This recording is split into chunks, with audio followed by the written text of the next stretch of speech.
Hello, and welcome to another episode of Relate and Illuminate. Today, I'm so excited to have a special guest joining me, and her name is Regina Francis. She happens to be my best friend, my bestie. She's an amazing woman, and you're going to hear uh, her story and why she's so amazing. But I can tell you, she's just an amazing person. She's done so much, accomplished so much in her life. But we met when we both were teachers at UCF and instant friends. She's from Kentucky and I'm from Tennessee. So, what we called each other in the beginning, hey, Kentucky, Hey, hey, Tennessee. Tennessee. Anyway, that was an instant connection. But soon after we met, she had a horrific tragedy occur in her life. And I'll go ahead and tell you, and she can talk about it. But she lost her only son, and it was it was terrible. And so today's topic is about grief. So again, I'd like to introduce this amazing person, Regina Francis. Welcome. Thank you, Tennessee. It's good to be here. It's good to see your face. Same here. So it's been quite a journey. Has it been going on 9 years? Yes, it'll be 9 years next month, October 12th. Wow. Well, I've seen you just go through all the stages of grief. And of course, you'll never be the same. I mean, you had him for 23 years. Yeah. But I was there through it and I saw a lot of those stages and I saw the strength you showed and the determination that you were going to get through it. You were going to get through it. So it was so admirable. It was so admirable. So, and there you were, you had just gotten to Orlando. So you had left all your family and all your support group. So, again, I just commend you. But I want to hear from you, and you can start back when you heard or what the problems led up to his death and that sort of thing. Okay. Thank you, Bestie. Thank you for giving me this opportunity to share a little bit about my story and grief. Um, I don't have a particular prescription for how to process grief. Everyone does it very differently. And even though we read about the stages of grief, they are not linear. They are all over the place. And again, the time, the social conventions that place time on grieving, uh, those are not, I think that that's just a huge myth. And that's based on stereotyping and not even sure that the people or the powers that created such social conventions have really experienced it to the fullest. So, just to give you a little backstory for the listeners and the viewers today, I moved to Orlando in August of 2016. And the year previous, my son Sam had been to the emergency room 13 times. And he suffered from a substance use disorder, and mainly his disorder was with alcohol. And he had had his first taste of alcohol when he was 13. He thought he was sneaking behind my back, but moms know. And he had just been released in July of 2016 from a treatment center and had just moved into a sober living house. And I was sad to leave Lexington But he and I both agreed that he needed to heal. He needed to get well, and I needed to pursue this great opportunity. So he was happy for me. So I made the move, and a couple of good things that helped me, I guess, through the grief, and continue to help me through the grief, is that right after I moved there, I joined a Bible study group in my apartment community. And I also joined a group of colleagues in a small community that was named Sharpens Iron. And so I had these two groups praying with me. My prayers were perpetual. It was a constant prayer for my son, because when your child is sick, you're sick, and when they hurt, you hurt. And I even slept with a cross. As it was a handheld cross, and I slept with it uh, every night. And I had just come home from revival, church revival. It was the last night of revival. The church was right next door to where I lived, and the night before, I had missed revival because of an apartment community gathering where I met a young man who was living sober and happily married. And we'd had a conversation about the role that mothers play in their children's sobriety. And he had indicated to me, mothers' prayers can save their children. I'm living proof. And I said, well, this tomorrow's my last night of revival. My prayers, I believe you. And so I prayed, and I just really thought that a miracle was going to happen. And I felt it. I came home from revival, and I felt this huge relief come across my spirit. And I had gone to bed, and the phone rang. And no, actually, the phone didn't ring. My son's girlfriend, partner at the time, sent a message and said, I'm going to call you. It's urgent. Answer. And so she called and asked me, if I was alone. And I said, of course I'm alone. And she goes, well, I want to tell you something. The sober living house manager just called me, and Sam has overdosed. And I said, well, where is he? And is he okay? And she said, uh, they tried to save him. I'm sorry, he didn't make it. And Mm. I have to say that that was probably, well, certainly the most bone chilling news I had ever gotten in my life, and haven't gotten any news like that since.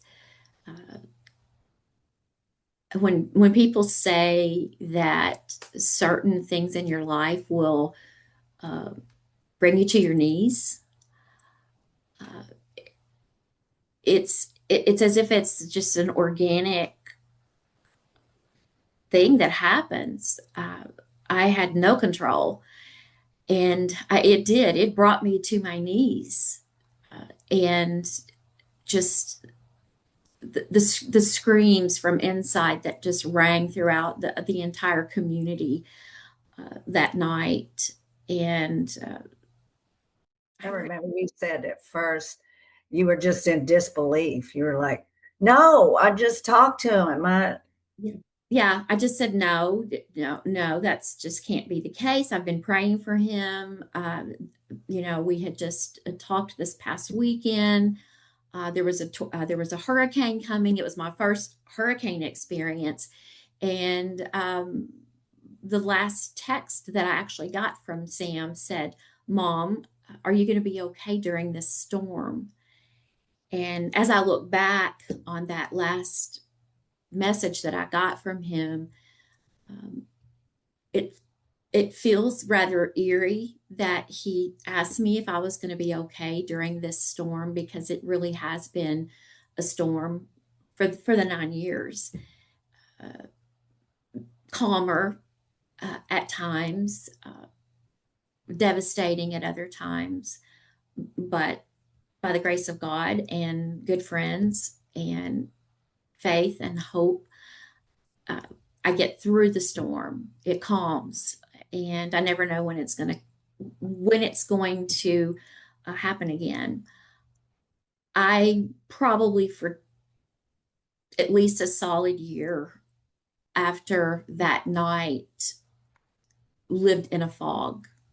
I can't explain it any other way. It was as if I was living outside of my body, watching myself just go through the motions of living, of existing. I don't have a lot of memories either from that time. And I definitely know from what I've read about grief that is true, that there's just a fog. And I got lots of support from people who had literature on grief. I got a book from you, Stephanie, from ministers, from friends. I couldn't even process the literature because it felt so far removed from what I was feeling, what I was experiencing. I I really I went through it, even though I had people surrounding me. I went through it alone. It was very, I was very isolated in that year. And I know you grieve not just his passing, but you know what he might have done, his future life, because we've talked enough about him that I feel a connection. He was an incredible musician. He had lots of talents. He was intelligent. He had traveled internationally with school study abroads and stuff like that. So, it's, and then I'm sure you had some guilt. Oh, the guilt. That's one of those stages of grief. And especially as a parent, our And job you were is, a single parent. yes, yes. His father and I divorced when he was just 3, and he lived with me uh, growing up, and it was just the two of us for up until he was about 14, and then he moved in with his dad. But there was a lot of guilt because, and I still experience that. There's not a formula for getting through that guilt either. I still have days when I feel him present, which is frequent. I feel his presence and I just say, I'm so sorry. I'm so sorry, because my job was always to protect him and give him the best life. I feel like I failed. I had actually had thoughts uh, the week before he passed, and I knew we were going to have revival at the church I was attending. I actually had thoughts of calling him and saying, "Why don't you just move down here? Move to Florida. Move here with me. You can live here and you can get well. Uh, I'll go to work. You stay home and heal."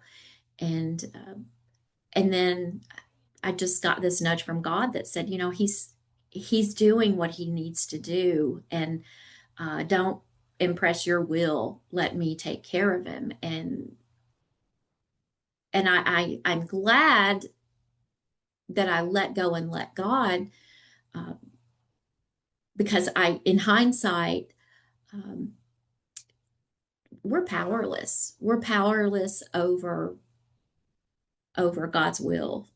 We are. And the miracle that I had prayed for wasn't the miracle I received, but it was after uh, living with this grief and this loss and living without my boy. I know that it was the miracle that God he created that miracle, because my prayer was to rescue Sam from this disease, to rescue him from want of drinking, uh, to restore him to complete health again, and to revive him and give him, you know, a sense of purpose, and to help him move on the other side of this. And when I think about it, God did that. Yeah. He did. He did all of those things because Yeah. Sam is now, he's perfect. He's at peace. He's at peace. He has been restored to perfect health. He's a child of God, and I know that God, he is with God, and God did take him to the other side of his Did save him. of this. He did. He saved him. He took him to the other side. It was just not earth side, and that gives me some comfort in the Yeah. grief, Yeah. because I know he's safe. Sam had not had the best relationship with his father, the connection that he desired. And I know that that was a lot of his struggle, because substance use disorder, addiction, whatever you call it, that's not the problem. That's a symptom of something that's missing and something that someone needs. And To mask the feelings. absolutely. And he's not hurting anymore. And I do believe that on that night, because I felt a sense of relief when I came home. I know without a shadow of a doubt, because I know that my God, our God, is with us, especially when we are at the depths of despair, especially when we are on our knees. He is with us. I even saw a quote that I actually kind of keep handy. When grief takes you to the dirt, worship there.